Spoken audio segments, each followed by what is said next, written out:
எல்லாருக்கும் வணக்கங்க. Welcome to digital Bharathi. TNPSC group 1 உடைய டென்டேட்டிவ் கீயை டிஎன்பிஎஸ்சி பப்ளிஷ் பண்ணியிருந்தாங்க. ஸோ அந்த டென்டேட்டிவ் கீழ சிலதை நம்ம சேலஞ்ச் பண்ணலாம். சிலது அவங்களே வந்து எக்ஸ்பர்ட் கமிட்டிக்கு கொடுத்துருக்காங்க. 7 கேள்விகள் கொடுத்துருக்காங்க. ஸோ அந்த 7 கேள்வியில் எது எது வரும் அப்படின்ட்டு நம்ம இதுக்கு முன்னாடி வீடியோவில் போட்டிருந்தாங்க. ஓகே, இந்த வீடியோவில் இந்த எக்ஸ்பர்ட் கமிட்டிக்கு இல்லாத மீதி கேள்வியில் ஏதாவது கேள்வி சேலஞ்ச் பண்ணலாமா? சேலஞ்ச் பண்ணுறதுக்கான எவிடன்ஸ் என்ன? எவிடன்ஸ்னால் நம்ம இங்கே கொடுக்க வேண்டியது ஸ்கூல் புக் கொடுக்கலாம். அது நம்மளுடைய ஸ்டேட் போர்டு எஸ்சிஆர்டி புக்கா இல்லை என்சிஆர்டி புக்கோ கொடுக்கலாம். நம்ம அது இல்லாமல் ஏதாவது ஸ்டாண்டர்டான ஆத்தரோடைய புக்கு, யூனிவர்சிட்டி புக்கு, அது இல்லாமல் கவர்மெண்ட் வெப்சைட்லேருந்து எடுத்த தகவல்கள், அரசு வெளியிடக்கூடிய இந்த பப்ளிக் இன்ஃபர்மேஷன் பியூரோ, அப்புறம் நம்மளுடைய பாலிசி நோட்டு, இதெல்லாம் நம்ம மென்ஷன் பண்ணி இந்த கீக்கு வந்து சேலஞ்ச் பண்ணலாம். ஓகே, ஸோ எந்தெந்த கொஸ்டினுக்கு சேலஞ்ச் பண்ணலாம்? இப்போ ஒரு 14 கேள்வி நான் ஏற்கனவே ஆல்ரெடி வீடியோவில் நான் போட்டிருந்தேன், சரிங்களா? ஸோ அதில் அந்த 14 கேள்விக்கு வித் எவிடன்ஸ் எடுக்கிறதுக்கு தான் டைம் ஆயிடுச்சு. ஸோ அதில் இந்த இந்த எவிடன்ஸ் நான் இப்போ 14 கேள்விக்கும் பிடிஎஃப் ரெடி பண்ணியிருக்கு, சரிங்களா? அதை நான் டிஸ்கிரிப்ஷன் லிங்க்ல கொடுக்குறேன். நீங்கள் டவுன்லோட் பண்ணி அதவே வச்சு நீங்கள் கொஸ்டினுக்கு சேலஞ்ச் பண்ண அப்ளை பண்ணலாம். இன்னும் கூட நிறைய கேள்விகள் இருக்குது, ஆனால் அதெல்லாம் அவ்வளோ கரெக்டாக இல்லை. இதுதான் கொஞ்சம் ஆப்டாக இருக்குது. இதில் ஒரு சில கேள்விகள் மாறுபடலாம். ஓகே, 11வது ஐந்தாண்டு திட்டத்தில் அடர்ந்த வளர்ச்சி விகிதம் அப்படின்னு போட்டிருக்காங்க. 8.2க்கு இவங்க ஆன்சராக கொடுத்துருக்காங்க. ஆனால் ஸ்கூல் புக்கில் 11வது எக்கனாமிக்ஸ் புக்கில் ஸோ எவ்வளோ இருக்குது அப்படின்னு பார்த்தீங்கன்னா 11th 5 பிளானில் target was 8.1, the achieved only 7.9 அப்படின்னு தான் கொடுத்துருக்காங்க. இங்கே அது மாதிரி எதுவும் கொடுக்கல, 7.9 அப்படின்னு எதுவும் கொடுக்கல. அப்போ இது எல்லாருக்கும் ஏபிசிடி எல்லாத்துக்கும் ஆன்சர் வர்றதுக்கு நிறைய வாய்ப்பு இருக்குங்க. Okay, so question number 72. So இது மாதிரி நம்ம எல்லா கொஸ்டினுக்கும் எடுத்திருக்கு. Question number 63. பெண்கள் மற்றும் குழந்தைகள் முன்னேற்றம், சுகாதாரம் மற்றும் குடும்ப நலன், மனிதவள மேம்பாடு ஆகியவற்றை உள்ளடக்கிய 3 அமைச்சரவைகளின் முயற்சிக்கான திட்டம் எது அப்படின்னு கொடுத்துருக்காங்க. பேட்டி பச்சோ பேட்டி பதோ வருது, ஆனா இவங்களுடைய இன்டகிரேட்டட் சைல்டு டெவலப்மெண்ட் ஐசிடிஎஸ் இல்லைங்களா? ஸோ அதுலேயும் இவங்க கிளியரா மென்ஷன் பண்ணியிருக்கிறாங்க. Ministry of health and family, ministry of women, சரிங்களா? இதே மாதிரி ஹெச்ஆர்டி. ஸோ எல்லாத்தையுமே உள்ளடக்கியதாக இருக்கு. ஸோ நம்ம போடுறதா இருந்தாலும் ஆன்சர் வந்து ஃபர்ஸ்ட் ஐசிடிஎஸ் தான் வரும். அதுக்கப்புறம் தான் வந்து இந்த பேட்டி பச்சோ பேட்டி பதோ அப்படின்றது வரும். ஸோ இது வந்து கவர்மெண்ட் வெப்சைட்ல இருக்கக்கூடிய தகவலே இருக்கிறதுனால இதுக்கு கொஸ்டினுக்கு ஆன்சர் தரத்துக்கு நிறைய வாய்ப்புகள் இருக்குங்க. அதாவது ஏஆர்சி அப்படின்னு கொடுக்கறதுக்கு வாய்ப்புகள் நிறைய இருக்கு. இப்போ நீங்க ஏதான் போட்டிருந்தீங்க, உங்களுக்கு 133 தான் வருதுன்னா நீங்க ஆட் பண்ணிக்கலாம். Okay, question number 70. So 12th எக்கனாமிக்ஸில் இருக்கக்கூடியது. உயரும் வங்கி வட்டி வீதம் வணிகர்களிடையே கடன் பெறும் ஆர்வம் குறைந்து விடுகிறது. கரெக்டு. வட்டி அதிகமாச்சுன்னா யாரும் கடன் வாங்கி அதுக்கப்புறம் பிஸ்னஸ் பண்ண மாட்டாங்க. கடன் வாங்குறது கம்மியாகும், அதனால பிஸ்னஸ் ஆக்டிவிட்டி கம்மியாகும். கரெக்டு. பணவீக்கத்தை கட்டுப்படுத்த ஆர்பிஐ வட்டி வீதத்தை உயர்த்துகிறது. Repo rate, reverse repo rate இதெல்லாம் அதிகப்படுத்தினாங்கன்னா வீட்டு கடனுக்கான வட்டி உயரும். அப்போ எல்லாரும் வீடு வாங்குறது கம்மியாயிடும், பணப்புழக்கம் கம்மியாயிடும். ஸோ அதனால வந்து பணவீக்கம் கம்மியாகும். வங்கி வட்டி விகிதம் பொருட்களின் விலை உயர்வை கட்டுப்படுத்துகிறது. ஸோ இது என்னன்னா அப்ரப்டா கொடுத்துருக்காங்க. வங்கி வட்டி வீதம் பொருட்களின் விலை உயர்வை கட்டுப்படுத்துகிறது. வங்கி வட்டி பேங்க் ரேட் வந்து அதிகப்படுத்துறாங்களா கம்மிப்படுத்துறாங்களா அப்படின்றது இவங்க எக்ஸ்பிளிசிட்டா சொல்லவே இல்லை. ஸோ அதனால இவங்க வந்து 1 and 2 மட்டும் கொடுத்துருக்கலாம். ஆனால் நம்மளுடைய ஸ்கூல் புக் படி, மற்ற ரெஃபரன்ஸ் புக் படி நமக்கு வந்து பேங்க் ரேட் வந்து இட் இட் இம்ப்ளைஸ் அந்த இன்க்ரீஸ் த பிரைஸ், அதாவது நம்மளுடைய விலைவாசி ஏற்றத்தை கட்டுப்படுத்துவதற்கான மிக முக்கிய ஒரு அங்கமாக வட்டி விகிதம் அப்படின்றது இருக்கு அப்படின்றது சொல்லியிருக்காங்க, சரிங்களா? ஸோ அதற்கான எவிடன்ஸ் இருக்கு, நீங்க பாருங்க. விலைவாசி உயர்வை பணவீக்கம் ஏற்படுத்துகிறது, கட்டுப்படுத்துகிறது எல்லாமே கிளியராகவே நம்ம ஸ்கூல் புக்ல மென்ஷன் பண்ணியே போட்டிருக்காங்க. ஓகே, ஸோ இதை எடுத்து நீங்க சேலஞ்ச் பண்ணலாம். ஓகே, கொஸ்டின் நம்பர் 72 இப்பதான் நம்ம பார்த்தது. அடுத்து கொஸ்டின் நம்பர் 69. உருபசியும் ஓவாப்பினையும் செருபகையும் சேரா தியல்பு நாடு அப்படின்றதுக்கும் இவங்க கொடுத்துருக்கிறதுக்கும் எந்த விதமான சம்பந்தமுமே இல்லை. ஸோ கூற்றும் காரணமும் வெவ்வேறு வெவ்வேறு, ஆனால் ரெண்டுமே உண்மை அப்படின்றது. இது பாருங்க, 7th ஸ்கூல் புக்ல 3rd டேர்ம்ல கொடுத்துருக்காங்க. மிக்க பசியும் ஓயாத நோயும் அழிவு செய்யும் பகையும் சேராமல் நல்ல வகையில் நடைபெறுவதே நாடு ஆகும் அப்படின்னு கொடுத்துருக்காங்க. ஆனால் நாட்டை வாழ்வதையும் நாட்டு மக்கள் மேம்பாட்டையும் விரும்புவதையும் புலவர்கள் தலையாக கடமையாக கருதுகின்றனர். தன் நாடு மட்டுமின்றி எந்நாடும் சிறப்புற்றிருக்க வேண்டும். ஸோ இதுக்கும் கேள்விக்கும் கூற்றுக்கும் சம்மந்தம் இல்லை. ஸோ இப்போ மோஸ்ட் ப்ராபபிளி ஆன்சர் வந்து டியா இருக்கிறதுக்கு நிறைய சான்சஸ் இருக்குங்க. ஓகே, ஸோ 89னா டியா இருக்கிறதுக்கு சான்சஸ் நிறைய இருக்கு. ஸோ இது புலவர்களில் சிலரே பரிசில் வாழ்க்கையை மேற்கொண்டனர். பெரும்பான்மையினர் தத்தமது விருப்பமான தொழில்களை செய்து வாழ்ந்து வந்தனர்.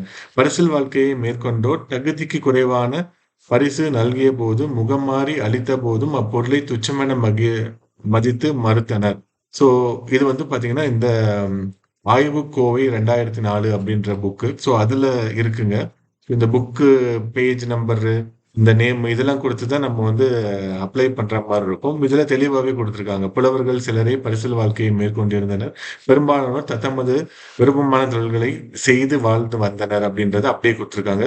தகுதிக்கு குறைவான பொருள் நல்கிய போதும் முகம் மாறி அளித்த போதும் அப்பொருளை துச்சமென மதித்து மறுத்ததோடு அத்தகையோருக்கு பாடம் கற்பித்தனர் அப்படின்றதையும் தெளிவா சொல்லியிருக்காங்க. சரிங்களா? ஸோ இது வந்து கூற்று காரணத்தை தெளிவாக விளக்குகிறது. இது விளக்கவில்லை அப்படின்னு சொல்றாங்க. ஸோ இதை வச்சு நம்ம பண்ணலாம். ஸோ இதுக்காக இந்த புக்கு தேடி படிக்கணுமா, இந்த ஒரே ஒரு ஃபேக்டுக்காக ஃபுல் புக் படிக்கணுமானா அப்படிலாம் படிக்கணுன்ற அவசியம் கிடையாதுங்க. இந்த ஒரு புக்கில் இருந்து இந்த ஒரு கேள்வி வந்திருக்கு அப்படின்னால ஒரு புக்கை படிச்சீங்க அப்படின்னா பாலிட்டியில ஆர்டிகல் 51 உங்களுக்கு மறந்து போயிடும். ஓகே, அடுத்து கொஸ்டின் நம்பர் 99. ஏ மற்றும் பி இன் மீப்பெரு பொது வகுத்தி HCF கொடுத்துருக்காங்க 15. How many pairs are available அப்படின்னு போட்டிருக்காங்க. ஆக்சுவலாக 12, 11 வரும். அன்பேர்டாக இருந்தால் 11 வரும். சரிங்களா? பேர்டாக இருந்தால் அன்ஆர்டர்டாக இருந்தால் வரும். அன்ஆர்டர்டாக இல்லை அப்படின்னா 12 வரும். ஸோ ரெண்டுமே கரெக்டான ஆன்சராக இருக்கும். அதுக்கு ஏ அண்ட் பி வந்து போடலாம். இதுக்கு பாருங்க ஆன்சர் வந்து கிளியராக எக்ஸ்பிளைன் பண்ணி போட்டிருக்காங்க. ஸோ 12 அப்படின்றது கிளியராக எக்ஸ்பிளைன் பண்ணி போட்டிருக்காங்க. ஸோ இதை வச்சு நீங்கள் அப்ளை பண்ணலாம். 11 போட்டிருந்தாலும் மோஸ்ட்லி ரைட் ஆகும். ஏன்னா அவங்களே கொடுத்துருக்குறாங்க. 12 வந்து ரைட் ஆகிறதுக்கு வாய்ப்புகள் நிறையா இருக்குங்க. Okay, so evergreen forest, monsoon forest, tropical forest, இதுக்கு 2 மட்டும் கொடுத்துருக்காங்க. டிராபிக்கல் ஃபாரஸ்ட்ல இதுவும் வரும், செர்ரு, ஸ்ப்ரூஸு. சரிங்களா? ஸோ இது எல்லாமே ஸ்கூல் புக்லேயே கொடுத்துருக்காங்க. ஸோ இந்த எவிடன்ஸ் வச்சு நம்ம வந்து அப்ளை பண்ணலாம். ஸோ நமக்கு வந்து இதுக்கு மார்க் வரதுக்கு வாய்ப்புகள் நிறையா இருக்கு. ஸோ 2 ஆப்ஷன் 2 and 3 வரும். Okay, Muslim League withdraw its acceptance to cabinet mission. Correct. The Muslim League joined the interim government form 1946. Indian கவர்மெண்ட்ல ஜாயின் பண்ணவே இல்லை அப்படின்ற மாதிரி தப்பு போட்டிருக்காங்க.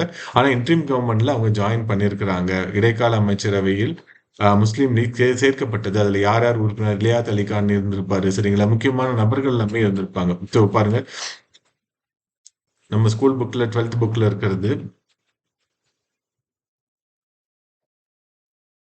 ஸோ யார் யாரெல்லாம் இருந்தாங்க அப்படின்றதையும், மினிஸ்ட்ரியில் யார் யார் இருந்தாங்க அப்படின்றதையும் எடுத்து போட்டிருக்காங்க. So Wavell quickly brought the Muslim League into interim government on October 26, 1946. அவ்வளோதான், முடிஞ்சது. ஸோ இதுக்கு வந்து ஆப்ஷன் அப்படின்றது உங்களுக்கு வந்து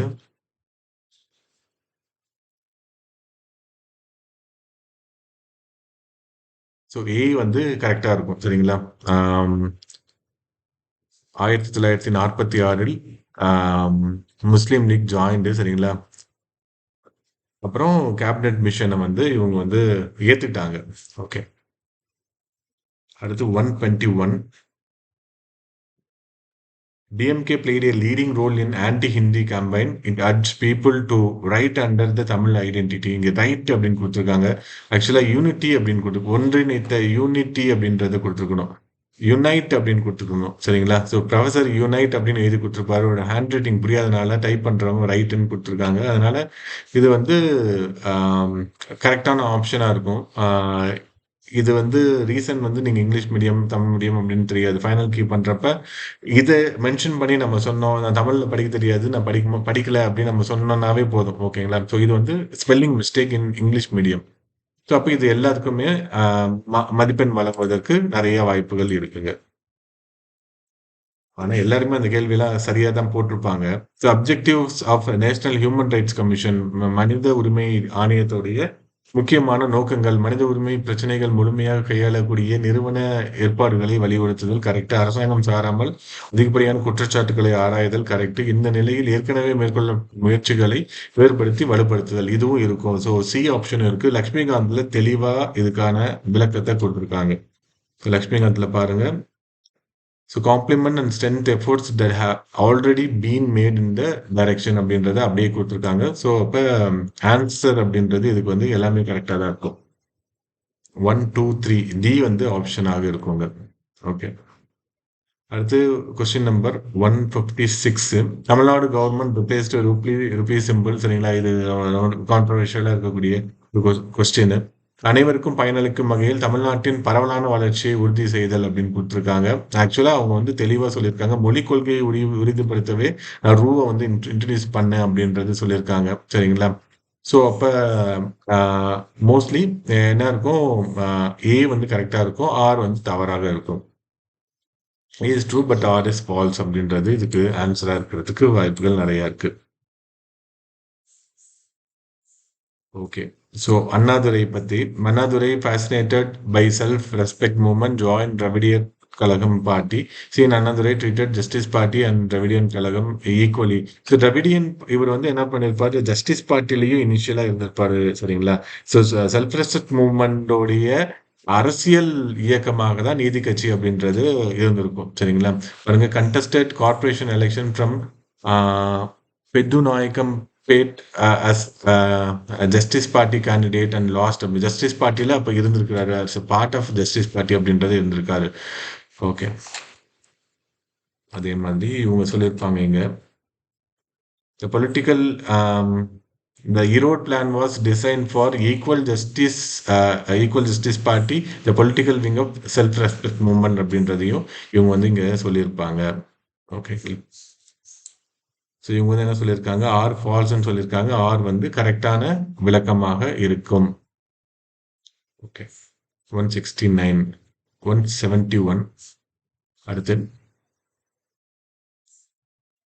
ஓகே. பெரியார் பப்ளிஷ்டு பெண் ஏன் அடிமையானால் உண்மை அப்படின்றது திருச்சிராப்பள்ளியில் வெளிவந்தது. ஒய் ஆம் ஏத்திஸ்ட் அப்படின்ற பகத்சிங்கோட புக்கை டிரான்ஸ்லேட் பண்ணியிருப்பாரு. பெரியார் அப்படின்ற பேர் வந்திருக்கும். இதுக்கு கிரானாலஜிக்கல் ஆர்டர் அப்படின்றது கேட்டிருக்காங்க. இதில் கொடுத்துருக்க எல்லா ஆப்ஷனும் தவறு.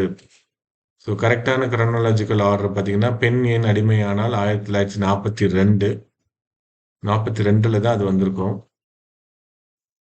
பாருங்க, இந்த புக்கோட பேஜை போட்டிருக்கு, பெண் ஏன் அடிமையானால் முதல் அச்சு 1942.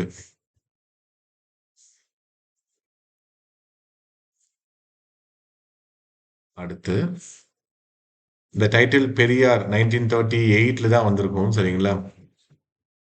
அதே மாதிரி ஏத்திஸ்ட் ஏன் ஆன அப்படின்றது 1934ல் அவர் இதை எழுதியிருப்பாரு, டிரான்ஸ்லேட் பண்ணியிருப்பார் தமிழில். அது மாதிரி 1969ல் தான் உண்மை அப்படின்ற பை மந்த்லி வந்திருக்கும். ஓகே. ஸோ இந்த இவங்க கொடுத்துருக்க ஆர்டர் எல்லாமே தப்பு, அதனால எல்லாருக்குமே இதுக்குன்னு ஆன்சர் அப்படின்னு சரியான விடை அப்படின்றது வந்திருக்கும். ஓகே. அதே மாதிரி அந்த ஆர்கியாலஜிக்கல் எக்ஸ்கவேஷன்ல கொடுத்துருந்தாங்க. சரிங்களா? சென்னை பல்லாவரம், ஆக்சுவலாக சென்னை பல்லாவரம் கிடையாது, காஞ்சிபுரம் தான் பல்லாவரம் வரும். அப்புறம் பார்த்தீங்கன்னா தஞ்சாவூர், செங்கல்பட்டு தான் பல்லாவரம் வரும். ஓகே. தஞ்சாவூர் வந்து இவங்க வந்து என்ன கொடுத்துருக்காங்கன்னா கம்பர்மேடு. ஆக்சுவலாக கம்பர்மேடு அப்படின்றது இப்போ வந்து மயிலாடுதுறையில் இருக்குது. ஸோ இதெல்லாமே பழைய டேட்டாவை எடுத்து கொஸ்டின் ஃப்ரேம் பண்ணதுனால இது தப்பாக இருக்குது. ஸோ அதனால மோஸ்ட்லி இந்த கொஸ்டினுக்கு வந்து எல்லாருக்குமே ஆன்சர் தருமபுரி அப்படின்றது வந்து மலைப்பட்டி அப்படின்னு சொல்லியிருக்காங்க. ஆக்சுவலாக அது கிருஷ்ணகிரியில் தான் இருக்கும். ஈரோடு மட்டும்தான் கரெக்டாக இருக்குது. ஈரோடு கொடுமணல் மட்டும்தான் கரெக்டாக இருக்குது. ஸோ இதற்கான எவிடன்ஸ் கீழே எல்லாமே போட்டிருக்கு. சரிங்களா? ஸோ இதை வச்சு நம்ம ஈஸியாக கிளைம் பண்ணிடலாம். ஸோ இந்த கொஸ்டினுக்கும் நிறைய பேர் எல்லாருக்குமே வந்து ஆன்சர் வர்றதுக்கு வாய்ப்புகள் நிறைய இருக்குதுங்க. ஓகே. ஸோ இதான் இந்த 14 கேள்விகள்.